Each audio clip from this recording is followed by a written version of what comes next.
Hi, my name is Juliet Marquez, and this is my PE 589 Capstone Presentation.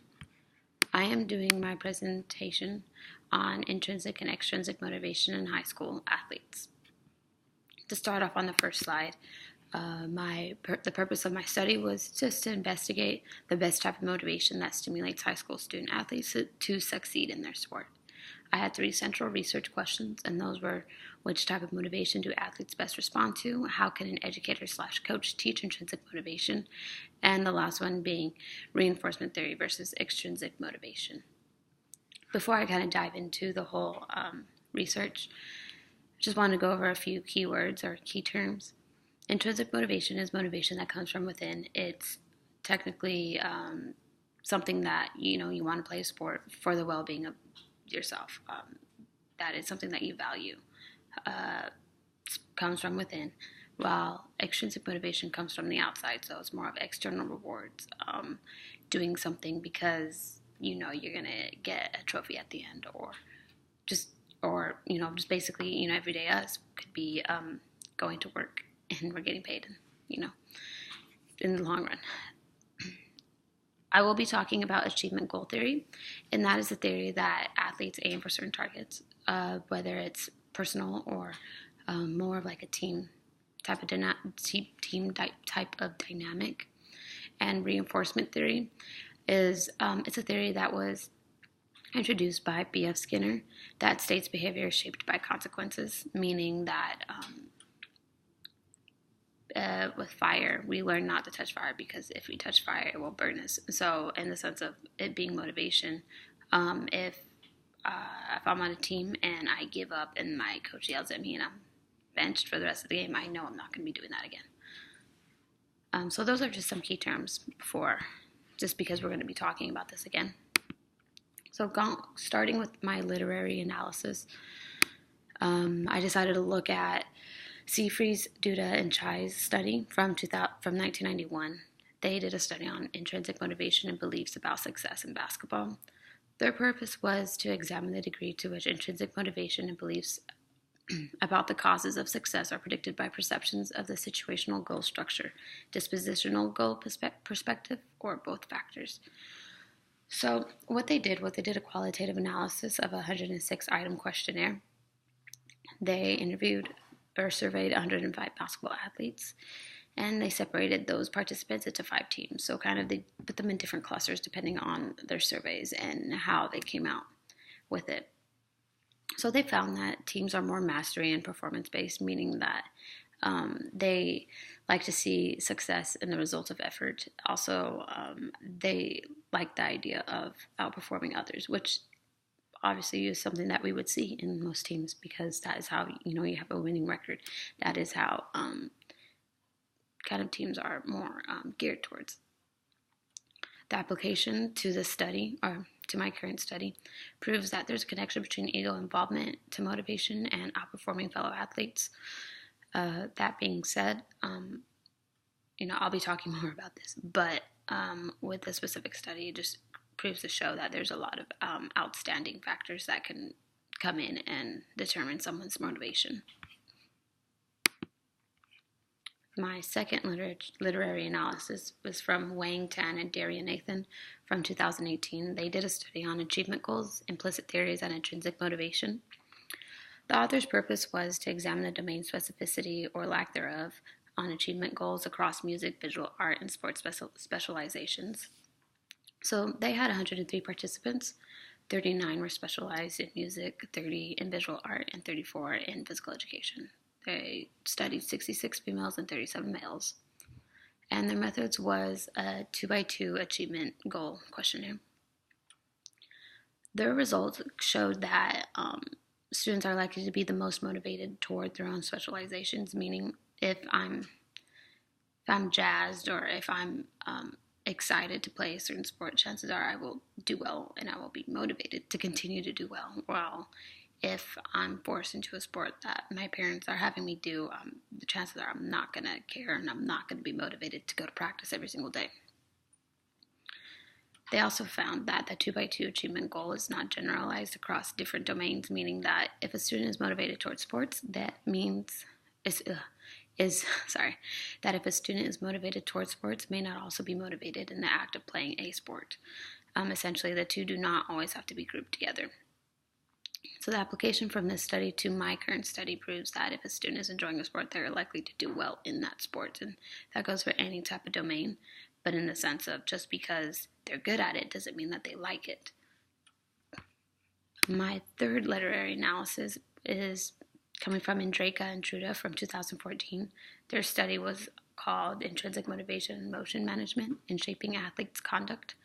Their purpose was to find out if intrinsic motivation is the base of managing emotions. They did a qualitative research, and their study was conducted on university students. Their participants were 167 students from a university in Brasov, Transylvania University of Brasov. Their methods were that the students were asked to complete a questionnaire, asking a series of questions using the Likert scale. The results were that there was an increased percentage of extrinsic motivation, meaning that respondents found satisfaction rather in material rewards, or that they benefited from immediate results. The application of this study to my study proves that getting external rewards outweighs internal rewards. And this is kind of where everything kind of shifted. So from the beginning, I had this inkling, or I had this feeling that I just didn't like extrinsic motivation. I didn't like the idea that I would have to give a reward to, say like my team, or like when I'm teaching my students for them to do well. I think that they should naturally want to do well, and I understand that not all of that is, given. Not everybody is it was born the same way. But with these three literary analysis, like back on Wang, Tan, and Darian Nathan, they found that, they'll be more geared towards their own liking. So for English, if they like English, they'll continue to do well in English. If they dislike math, they'll continue to not do well in math. And even for Seafreeze, Duda, and Chais,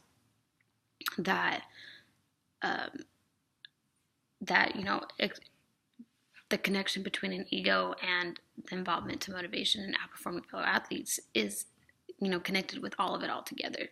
And so that being said, with my results, or, with my actual survey, which I will go into in a little bit, kind of proved to be the same and opposites at the same time.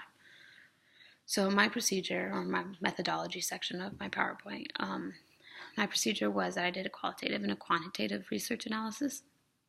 I used student athletes from a small private Catholic school in Southern California. So I had 35 student athletes, 28 females and 7 males, and I used Google Forms. So on the Google Forms, there was a 20-item survey, and they had a Likert scale from 1 to 5. And that survey was based off of the PMSQ2 survey, which was just a performance-based questions, but I used only 20 of them. So on the Likert scale, on Google Forms, they just picked it, but then at the same time, on a separate piece of paper, I had them fill out, okay, so for number 1, if you gave it a 4, you can explain. If you want to talk more about this, you can explain why you gave it a 4. And that proved to be like really great, just because I would get a 1 and I would get a 5, and then I would see the different types of analysis between these two different participants. And so because of that, obviously it was both quantitative and qualitative. I also found that it helped a lot with, seeing the certain numbers, but also the mentality of the participants. So all the participants were freshmen, ranging from the age of 13 to 15 years old. And as far as, the background and ethnicity goes, it was mainly Hispanics, 65.7% Hispanics, 11.4% were Filipinos, and others was 11.4%. I asked basic background questions as far as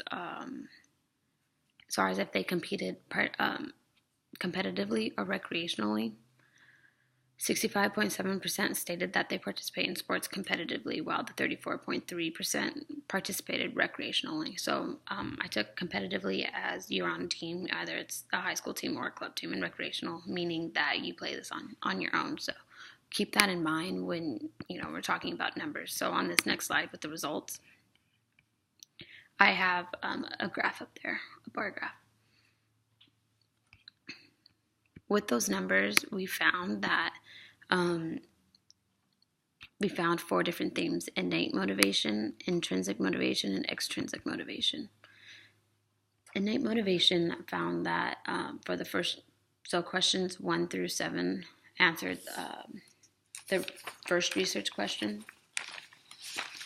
So that was, which type of motivation do athletes best respond to? And through my research, I found that student athletes are eager to try new skills. They're not afraid of the coach is getting upset for making a mistake, or they're not even upset with themselves for making a mistake, but also the coach is also not giving their stars the attention, as well as inspiring the team that each player contributes in some important way. With the written part of my survey, I was explaining earlier that it really opened up to, what are they thinking about when they give me a 4 or a 5 or whatever it is. So, for example, on this team, the coach wants us to try new skills. That was one of our research questions, and one of the participants answered with a 4. They answered saying, yes, my coach does want us to try new skills because it is a great opportunity for us to use this skill later in the future. And we will know what the skill is, but in the same time, no, because the coach wants us to keep practicing the skill, so we know we can get better at it. As well as research question number 2 asked, on this team, the coach gets mad when a player makes a mistake. One of the participants answered with a 1, saying, I put 1 because he talks to us about how we can fix our mistakes. Another answered giving it a 3, saying, I feel like he gets frustrated instead of mad because he corrects us, but we keep making the same mistakes.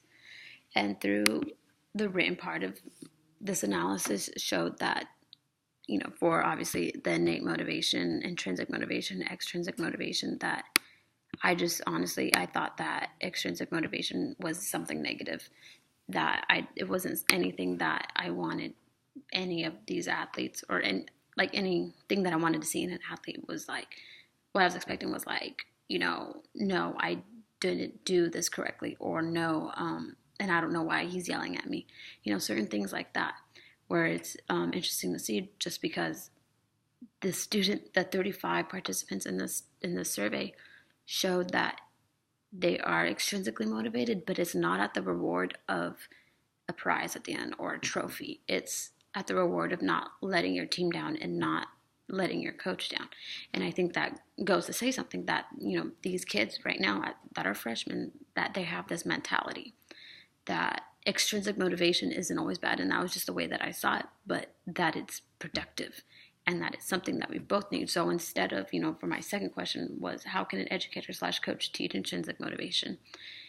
I think extrinsic motivation turns into intrinsic motivation at the same time, that it's neither one or the other. It's together. It can it can exist within each other. And I think that's probably just the main and biggest discovery that I found in this. And I guess, for this goes for me, but at the same time, it was just interesting to see that. And depending on whatever question was asked, they all kind of were conclusive in their answers. So the next theme was intrinsic motivation. The focus to improve each game and practice. Coaches emphasized always trying to do your best. Players are not afraid to make mistakes. The coaches do not favor some players over others. Student athletes do not have to be the best players in order to play, and the coach encourages to help each other, and trying hard is rewarded. And as far as extrinsic motivation goes, the encouragement to work together, that each player feels as if they're an important team member, the reassurance to help each other, that the coach does not yell at his or her players for messing up, and lastly, that the coach makes sure to their players feel successful when they improve. And, looking at the results and looking at, the demographic of kids who took my survey, showed that a lot of them are being coached by a really good coach. We had in the demographics, there was 13 stated that they play soccer, 9 play basketball, 9 play volleyball, 4 play football, 3 plays tennis, 3 swims, and 2 do run and track and field, and 1 student plays golf. Looking at that, 13 stated that they play soccer. More or a little less than half of them playing soccer, and coming up with most of these answers kind of goes to show that, yeah, that the soccer coach is doing great right now, or that, it's something, whatever it is, they're mentally strong. So next to my next slide with discussion, just to reiterate that my central research questions were: which type of motivation do athletes best respond to? How can an educator / coach teach intrinsic motivation and reinforcement theory versus extrinsic motivation? So Andraka and Truda from 2014 stated that their study indicated that emotion management can be learned. If emotion can be learned and adopted, so can the motivations of extrinsic motivation to intrinsic motivation. And Sherman, Fuller, and Speed had stated that regardless of gender, most student athletes respond better if they are given positive feedback. And his study, best exemplified that finding. That being said, with these 2 different studies, it's kind of the same thing. We discovered the same exact thing. And I think this actually opens up a bigger discussion of what we can do with this information, with this type of survey, because if we're able to figure that out, then why are there coaches that do otherwise, that they don't follow this rule?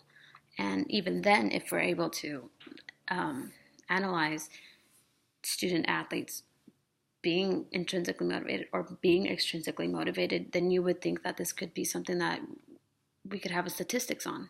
I think it would be something that we can help student athletes mentally, because we've seen athletes choke in the sense of they can't their will to participate or their will to compete just diminishes when there's a bigger competition or anything like that.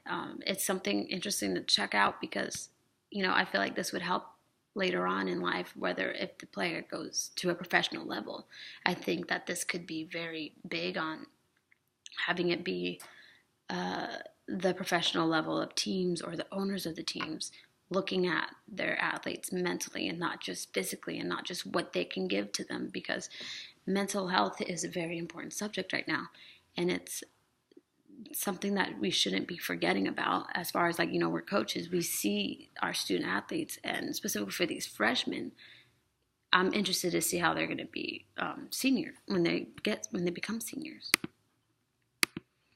So recommendations, Vora and Nike says that there needs to be an impetus to conducting research in the areas of sports to better understand the multivariate and dynamic interactional influences on players and sports and performances, saying that this would allow athletes to understand their own mental capacity, tendencies, as well as reassure the owners of the professional teams on whom they're going to sign to their teams.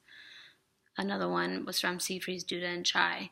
There is a need for studies that examine an interplay between perceived motivational climate and dispositional goal orientations over time. Meaning, if we're able to have all these statistics about these players who they scored so many points wearing Nike shoes, and then scored so many points wearing Under Armour shoes.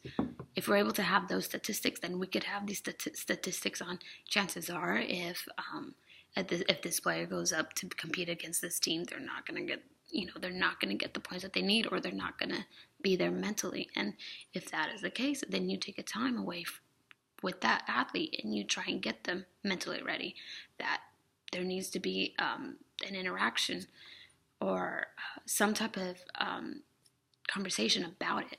Just because if this person's representing your team, then yeah, you would want them to be successful. The limitations of my study is the lack of gender differences. They are freshmen between the ages of 13 and 15. If I were to do this study again, I would hope to get equal amount of males. But the strengths is that those that participate did elaborate on their selection, elaborating on their selections from the 5-point scale. And being able to see that mentally, or seeing where they're at and thinking up there, is probably more than what the numbers can actually show. Kind of gives you an idea of that most of these kids could probably be coaches later on in life. And I also think that this allows a chance for maybe my study becoming a case study, just because I started them, this is their freshman year. Since I did that, following them for their sophomore year, following them for their junior year, and then finally seeing them for their senior year and seeing how if maybe anything changed. Because, in the mass of 4 years, yeah, you want to hope that a coach doesn't leave, but, things happen. And sometimes coaches leave. So that it would just be a really, really interesting to see those 4 different years from these 35 freshmen, seeing how they developed, seeing how if they grew mentally or not. Anyways, thank you for watching this video. The last slide is just the references. I have a full list if any of you guys are interested in it, but thank you for this time. Really appreciate it, and I hope you guys have a good day.